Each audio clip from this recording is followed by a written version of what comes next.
요한계시록 2장 8절부터 11절까지 저와 성도님들 한 절씩 번갈아가며 읽겠습니다.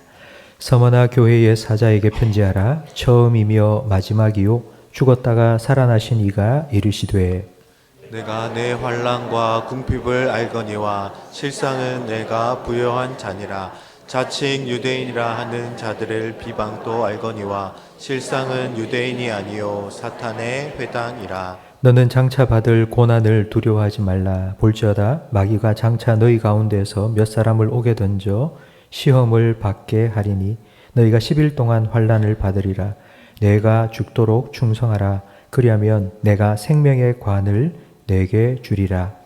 귀 있는 자는 성령이 교회에게 하시는 말씀을 들을지어다. 이기는 자는 둘째 사망의 해를 받지 아니하리라. 아멘. 고난중환 특별 저녁 기도회 둘째 날 나오신 성도 여러분, 이 기도의 시간을 통해 주님과의 그 뜨거웠던 처음 사랑이 여러분 마음속에 다시 한번 활활 불타오르기를 축원합니다. 예수님께서 7교회에 주신 말씀 중에 서머나 교회, 오늘 우리가 함께 나눌 이 서머나 교회에 주신 말씀은 제일 짧습니다. 왜 짧은가 하면 책망의 말씀이 단 한마디도 없기 때문입니다. 다른 교회들은 칭찬도 하고 책망도 하셨는데 이 서머나 교회는 예수님의 책망이 한마디도 없습니다. 그래서인지 우리 한국 교회 중에는 유독 이 서머나 교회라는 이름을 가진 교회들이 많습니다. 한 50여 개가 되는 것 같습니다. 일단 제가 찾아보니까 한 그 정도 되는 것 같습니다. 예수님께서는 서머나 교회에 자신을 이렇게 소개합니다. 처음이요 마지막이고 또 죽었다가 살아난 예수님이라고 소개합니다. 처음이요 마지막이라는 표현은 어떤 일을 시작하시고 끝내시는 분이라는 뜻으로 이 역사의 주관자라는 의미입니다. 그리고 죽었다가 살아났다는 건 예수님께서 십자가에 죽으시고 3일 만에 부활하셨으니까요. 근데 이 죽었다가 살아난 자라는 말은 죽음을 이긴 승리자라는 의미입니다. 예수님께서는 7교회에 찾아가실 때마다 각각 자신을 다르게 소개해 주셨습니다. 연구하면 그 교회의 상황에 딱 맞는 모습으로 예수님께서 찾아가셨기 때문입니다. 서머나 교회의 처음이요 마지막이며 죽었다가 다시 살아나신 이로 예수님께서 찾아가신 이유가 9절 말씀에 나와 있는데 우리 9절을 함께 읽어보겠습니다. 내가 내 환난과 궁핍을 알거니와 실상은 내가 부요한 자니라. 자칭 유대인이라 하는 자들의 비방도 알거니와 실상은 유대인이 아니요 사탄의 회당이라. 예수님께서는 내가 너의 환난을 안다고 말씀하셨습니다. 환난을 지금 당하고 있는 서머나 교회 성도들에게 내가 너의 환난을 안다 이렇게 말씀하신 건 그냥 네가 어떤 고난을 당하고 고통을 겪고 있고 어떤 일을 지금 겪고 있는지 그걸 안다 이런 단순한 의미가 아닙니다. 왜냐하면 예수님도 죽으셨다가 다시 살아나셨기 때문입니다. 예수님도 십자가의 고통을 겪으셨고 죽음을 당하셨기 때문입니다. 예수님께서 내가 너의 환난을 안다는 말은 이런 의미입니다. 나도 십자가를 지었다. 나도 십자가에서 고통당했고 나도 십자가에서 죽임당했다. 지금 너희가 당하고 있는 그 고난 나도 잘 안다. 너 혼자 당하는 게 아니라 나도 이미 당했고 나도 너와 함께 한다. 히브리서 2장 18절 말씀에 예수님께서 시험을 받아 고난을 당하셨은즉 능히 시험 받는 자들을 도우실 수 있다고 말씀하셨습니다.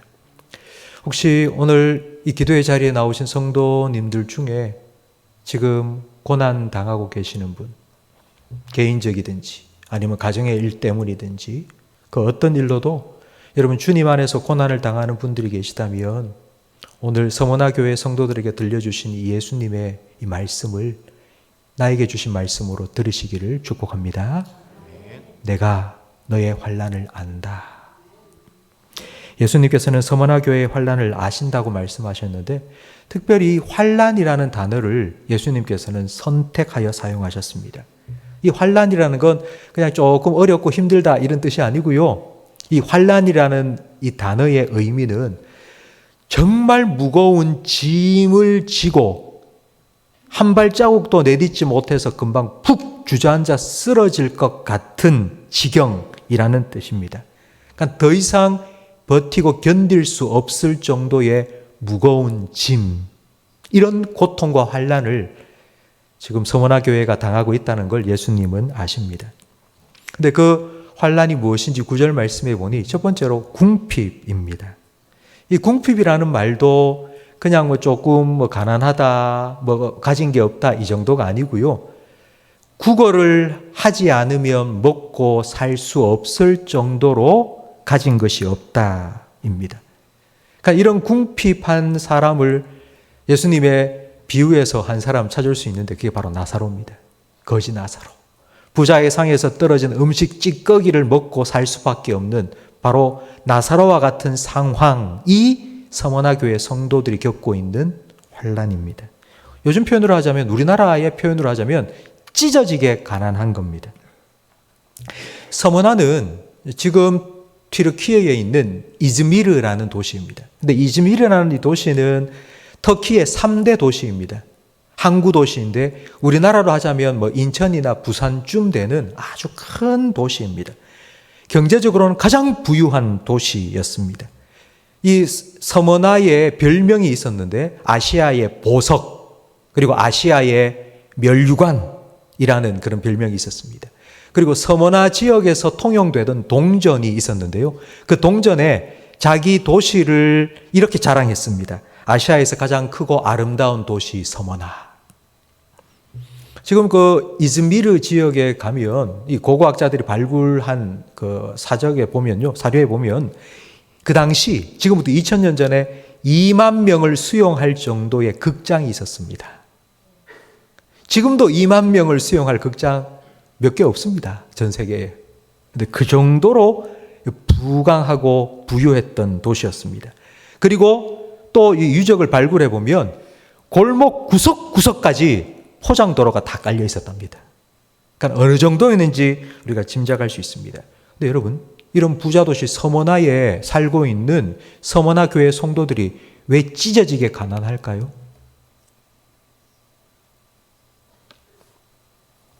그 이유는 예수님을 선택했기 때문입니다. 로마 황제를 주라고 부르기만 하면 모든 것이 허용되는데 로마 황제를 주라고 부르지 않는 그리스도인들은 모든 것에서부터 소외되고 제외되었습니다. 예수 믿는다는 이유 때문에 다니던 회사에서 잘린 겁니다. 예수 믿는다는 이유 때문에 취직이 안 되는 겁니다. 경제적인 왕따를 당하기 시작한 겁니다. 예수 믿는다는 이유 때문에 가게에 가면 물건을 살 수가 없습니다. 경제 활동을 아예 못합니다. 그러니 찢어지게 가난했습니다. 이렇게 기독교인들을 박해하던 이 일에 앞장섰던 사람이 바로 9절 말씀에 나오는 유대인들이었습니다. 그러니까 유대인들이 왜 비방하고 기독교인들에 대해 나쁜 소문을 퍼뜨리면서 기독교인들을 박해하는 데 앞장섰는가 하면 사실 이 로마 황제 앞에서 주라고 인정하지 않는 사람은 기독교인만이 아니라 유대교인들도 이 유일하신 여호와 하나님을 믿기 때문에 로마 황제를 주라고 부르지 않았습니다.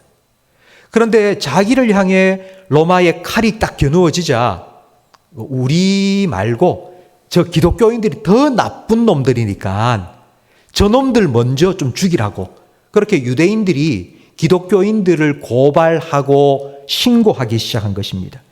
그래서 유대인들이 비방했는데 뭐라고 비방했는가 하면 이 기독교인들은 뭐 피를 먹고 살을 먹는다. 식인 사교 집단이다. 라는 소문을 퍼뜨렸습니다. 그리고 성도들이 서로 교회에서 만나면 서로 전부 다 형제, 자매라고 부르는데 아니 성도 다르고 고향도 다른 사람이 서로 형제 자매라고 하는 거 보니 저거 분명히 뭔가 성적으로 아주 문란한 일들이 교회 안에 일어난 게 틀림없다. 그러니까 아주 성적으로 난잡한 사교 집단이다. 이런 소문을 퍼뜨린 겁니다. 그래서 이 서머나 교회 성도들은 훨씬 더 많은 핍박과 환난을 겪었습니다. 여러분 한번 생각해 보십시오. 예수를 믿기 전까지 가장 부유한 도시 서머나에서 아무것도 부족한 것 없이 떵떵거리며 살았던 그 사람들이 예수를 믿겠다고 선택한 그 순간부터 이때까지 자기가 가지고 있던 모든 것을 다 포기했습니다. 예수를 선택하기 위해서 지금까지 내가 붙잡고 내가 누리고 살아왔던 그 모든 것을 다 포기했습니다. 여러분, 이런 교회 성도들을 보면서 친척들은 뭐라고 했을까요? 친구들은 뭐라고 했을까요? 만약 여러분 주변에 우리는 다 교회를 다니니까요. 근데 혹시 여러분이 교회를 다니겠다 하고 모든 것 이제 다 끊어버리고 그렇게 했을 때 혹시 여러분 친구들이나 여러분 가족들이 안 믿는 사람들이 여러분 보고 뭐라고 하셨습니까? 예수님께서 잡히시기 전날 베다니 나병 환자 시몬의 집에서 식사를 하셨습니다. 예수님께 식사를 하고 있는데 한 여인이 들어와서는 딱 보기만 해도 한 300데나리온, 지금으로 하지만 한 3천만 원, 4천만 원짜리 정도 되는 아주 고급 향유 옥합을 깨뜨려서는 예수님께 부어드렸습니다. 그걸 보던 제자들과 주변 사람들이 그 여인을 향하여서 뭐라고 했을까요? 저거 미쳤다 저거, 미쳤다 저거. 저 비싼 걸, 저 미쳤다 저거.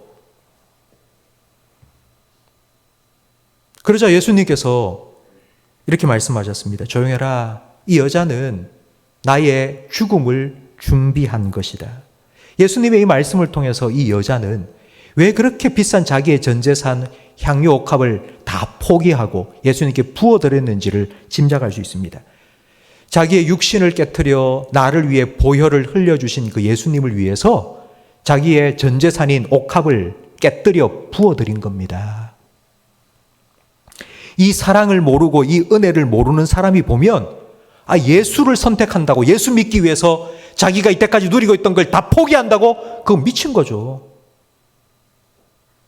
그건 진짜 미친 겁니다. 그건. 예수를 선택하고 나머지를 포기한 서머나 교회 성도들을 향해 예수님께서는 이렇게 말씀하십니다. 근데 실상은 너는 정말 부요한 자야. 너는 정말 부자야. 여러분, 이런 예수님의 평가를 보면 세상 사람들이 보는 평가와 예수님의 평가는 아예 근원적으로 다르다는 것을 알 수 있습니다. 세상 사람들의 눈에는 미쳤다라고 보이는데 예수님은 와, 너 진짜 부유하구나. 세상 사람들이 볼 때는 와, 너 성공했다. 너 대단하다. 라고 보이는데 예수님 볼 때는 너 정말 궁핍하다. 너. 예수님께서는 이 서머나 교회 성도들을 향해서 내가 너의 환난을 안다 라고 말씀하셨습니다. 그러니까 이 예수님의 말씀을 이제 또 좀 더 다르게 해석하자면 이런 거죠. 네가 당하고 있는 환난은 너의 믿음이 얼마나 부요한지를 증명하는 증거구나.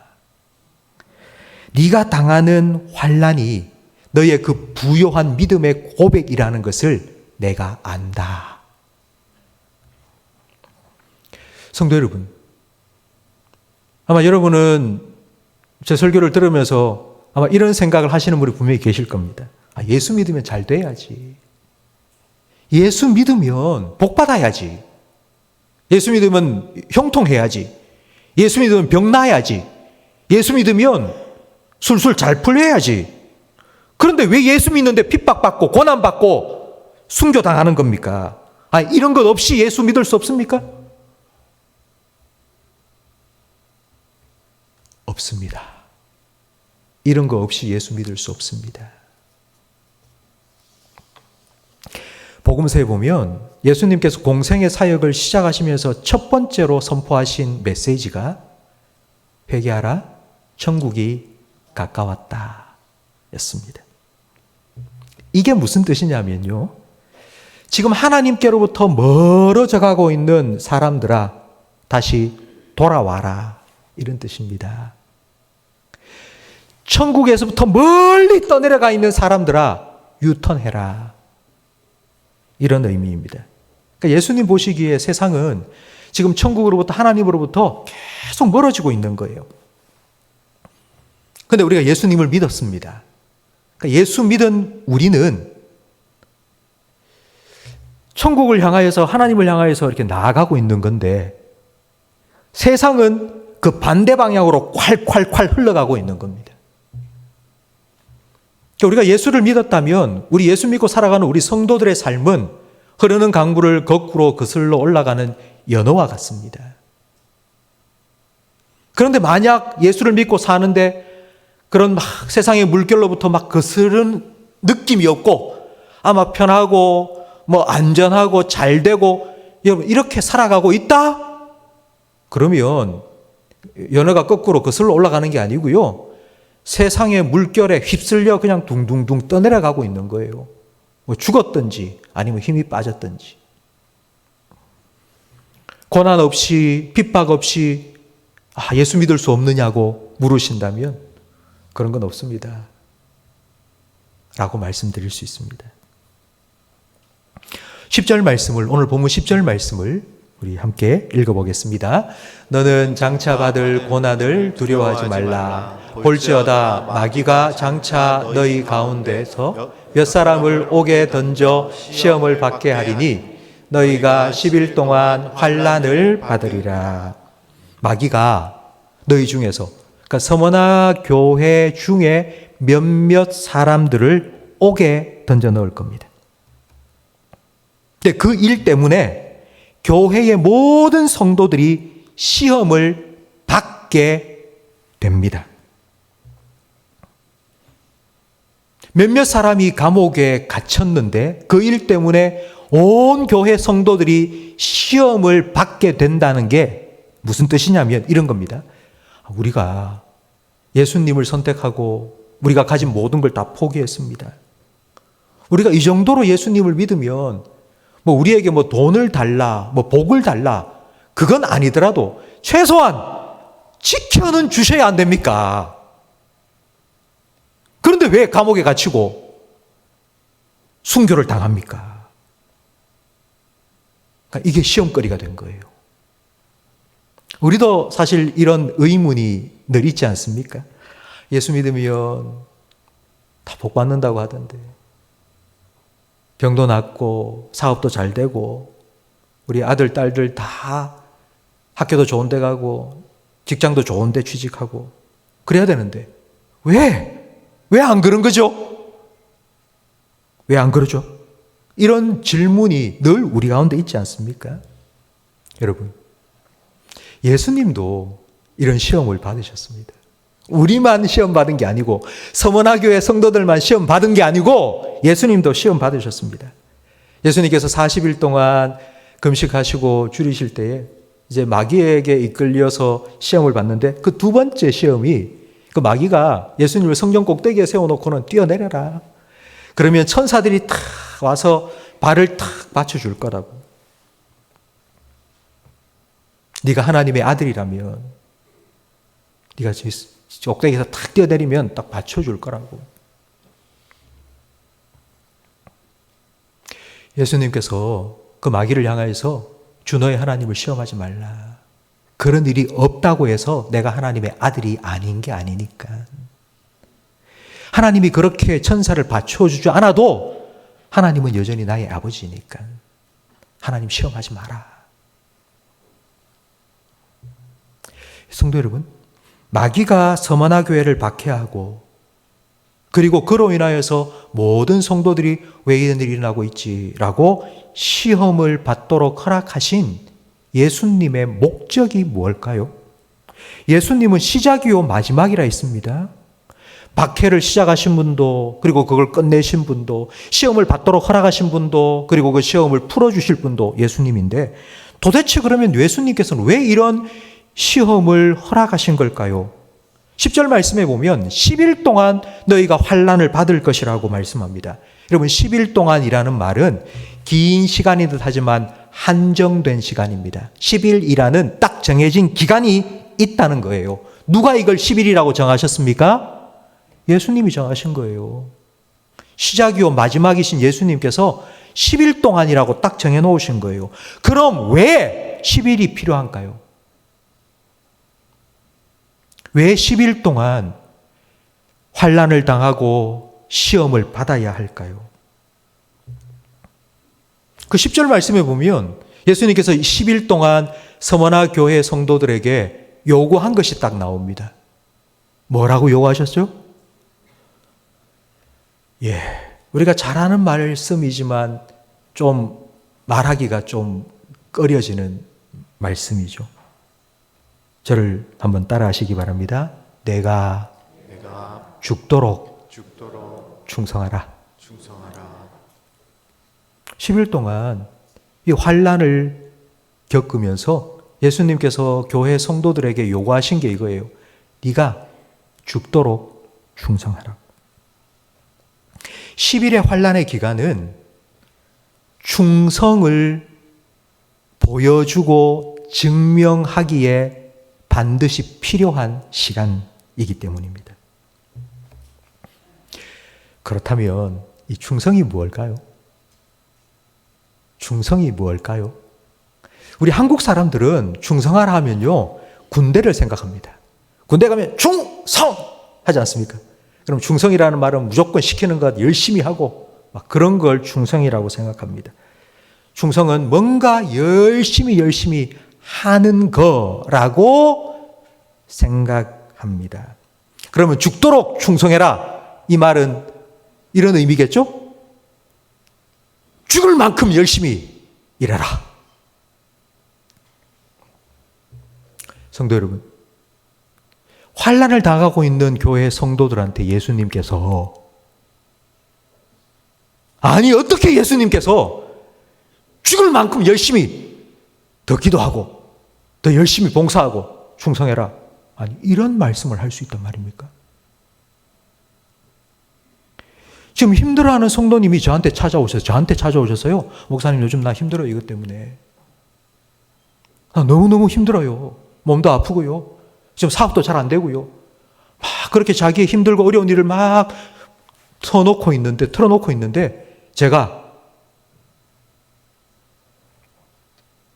그럴수록 죽도록 충성하십시오. 이렇게 얘기했다면 아마 그분요, 내가 이 교회 다시는 안 나올 거다.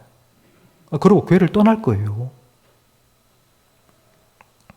그럼 도대체 예수님이 하신 이 말씀이 무슨 뜻일까요? 죽도록 충성해라.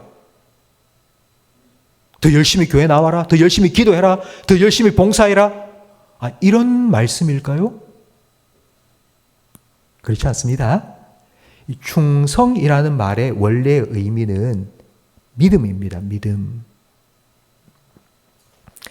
여러분 잘 아는 말씀이 있으시죠? 고린도전서에 맡은 자에게 구할 것은 잘 아시네요. 그 충성이 무슨 뜻일까요, 그럼? 믿음입니다. 맡은 자에게 구할 것은 믿음입니다. 그럼 어떤 믿음일까요? 여러분, 직분을 맡은 장로님, 권사님, 집사님, 맡은 자에게 구할 것은 충성이에요. 그 충성이라는 건 믿음이에요. 그럼 어떤 믿음일까요? 뭘 믿으라는 걸까요? 나에게 이 직분을 맡기신 분은 누구라고요? 하나님이 맡기셨다고. 그럼 하나님이 직분을 맡기실 때 일거리만 막 맡겨놓은 게 아니라 그 일을, 그 직분을 감당할 수 있는 뭣도 주신다고요? 능력도 주신다고요. 은혜도 주신다고요. 그걸 믿으라고.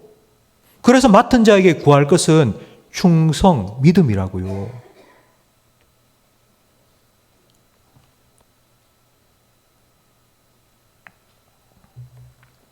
어제 우리는 에베소 교회에 주신 말씀을 함께 살펴보았습니다. 처음 사랑을 회복하라. 처음 사랑을 회복하라. 이 말은 예수님과 늘 함께 있으면서 예수님 바라보고 예수님과 함께하는 시간을 보내야지 이 처음 사랑을 계속 가질 수 있겠죠. 회복할 수 있겠죠. 그런데 지금 두 번째, 우리 이 서머나 교회에 주신 죽도록 충성해라. 그러니까 믿음을 끝까지 지켜라. 이런 의미예요. 이 말은 처음 사랑을 회복한 것으로 만족하지 말고 그 처음 사랑을 끝까지 잘 지켜내라. 이런 의미입니다. 성춘향이가 이몽룡이 약속을 하고 갔는데 함흥차사또 오질 않는 거예요. 그런데 이 변사또가 자꾸 수청을 들라고 하네요. 그런데 그 수청을 거절하면서 끝까지 정절을 지켰죠. 그런 이 춘향이처럼 예수님께서 우리에게 요구하시는 그 처음 사랑을 끝까지 믿음을 지켜내는 것, 바로 그것이 죽도록 충성하라는 예수님의 말씀의 의미입니다. 죽도록 충성해라. 이 말은 끝까지 이 처음 사랑을 잘 지켜라 라는 의미입니다.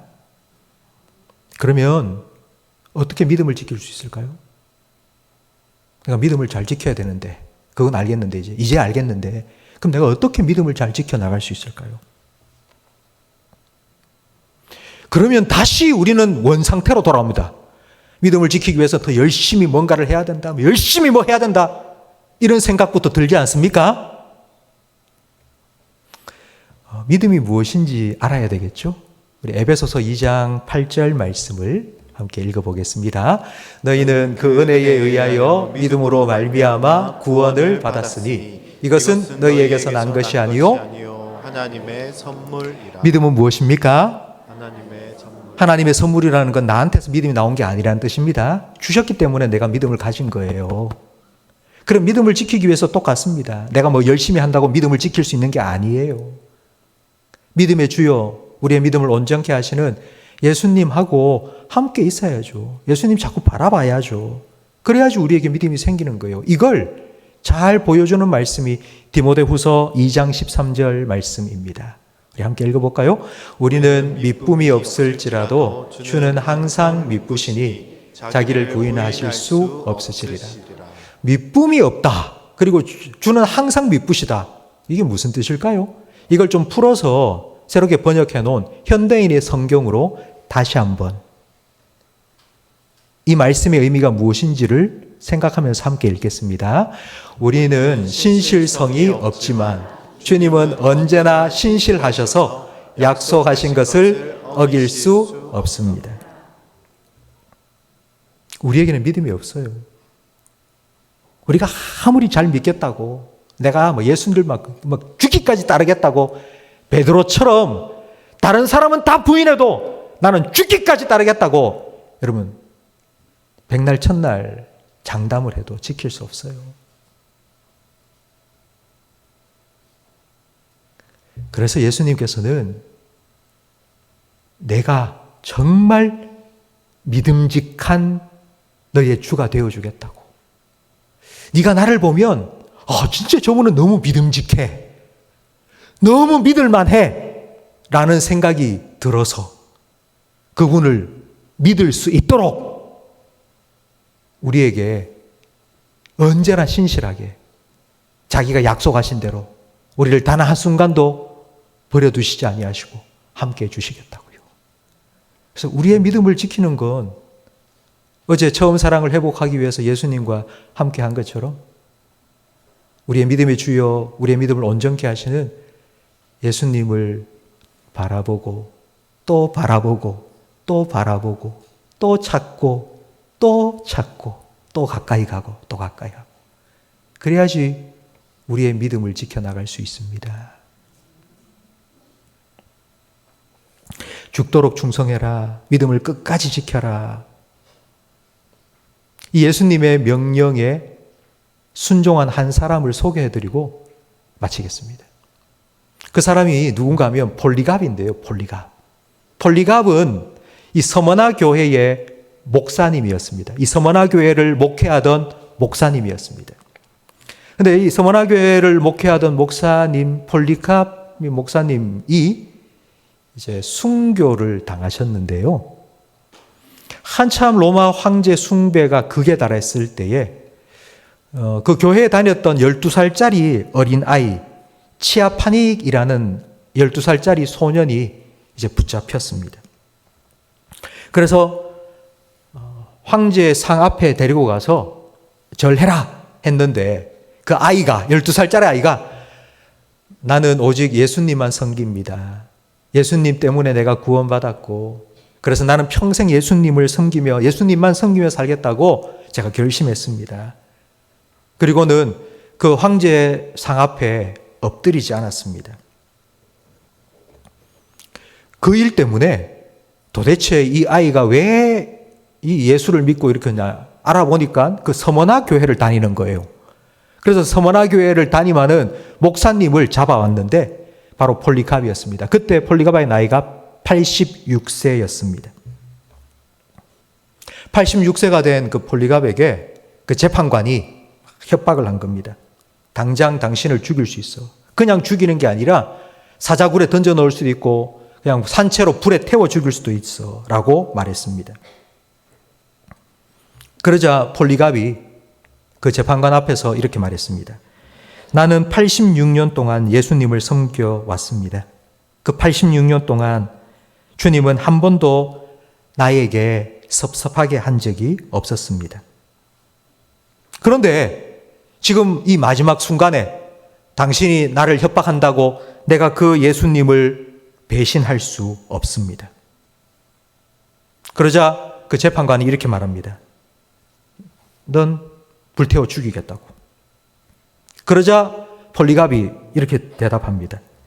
나를 태울 불은 잠깐 타오르다가 꺼져버릴 거지만 당신을 태울 불은 영원히 활활 타오를 겁니다.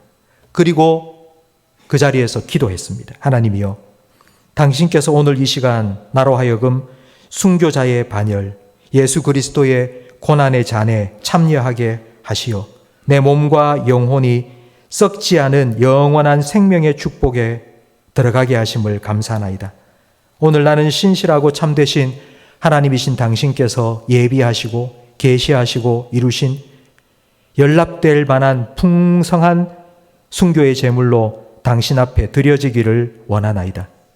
나는 이 모든 일로 인하여 당신의 사랑하는 독생자 영원한 대제사장이신 예수 그리스도를 통하여 하나님 당신을 찬양하고 감사드리며 영광을 돌리나이다.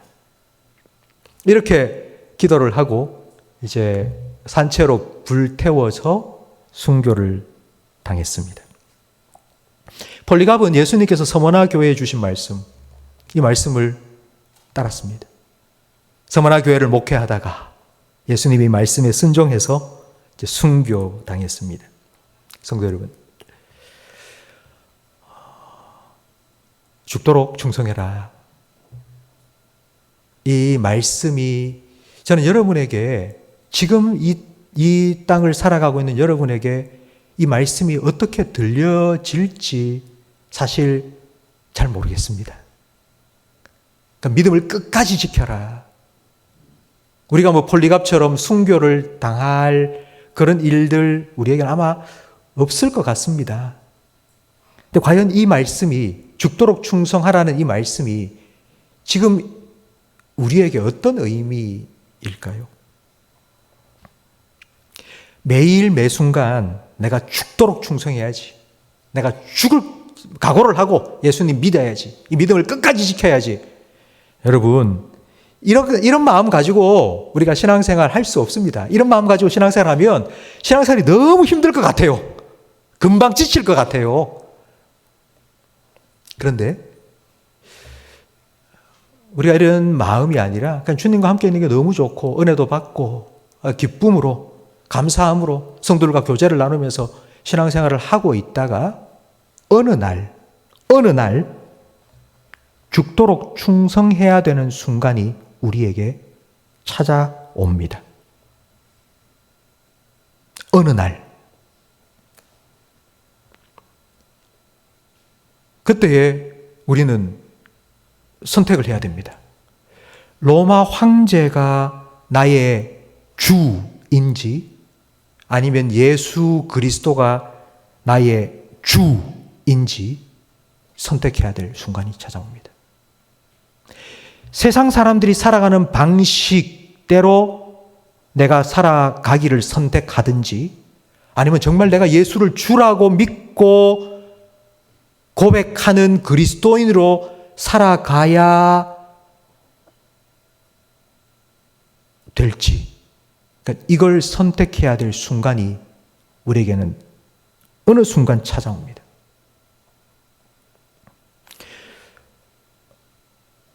우리가 이걸 포기하고 예수를 선택한다고 해서 뭐 폴리갑처럼 뭐 화형을 당하고 뭐 사자굴에 던져지고 목이 잘려 죽고 그러지는 않을 거예요. 그 대신에 손해를 좀 볼 겁니다. 경제적으로 조금 어려운 일을 겪을 수 있고요. 사람들로부터 손가락질 당하고 왕따를 당할 수 있습니다. 그러니까 내가 예수를 모른다고 말하면 겪지 않아도 될 그런 어려움, 불편함 이런 것들을 겪게 될 겁니다. 우리가 신앙생활하는 동안 매일 매 순간 그렇지는 않습니다. 근데 살다 보면 한 일주일에 한 번 아니면 한 달에 한 번 그 정도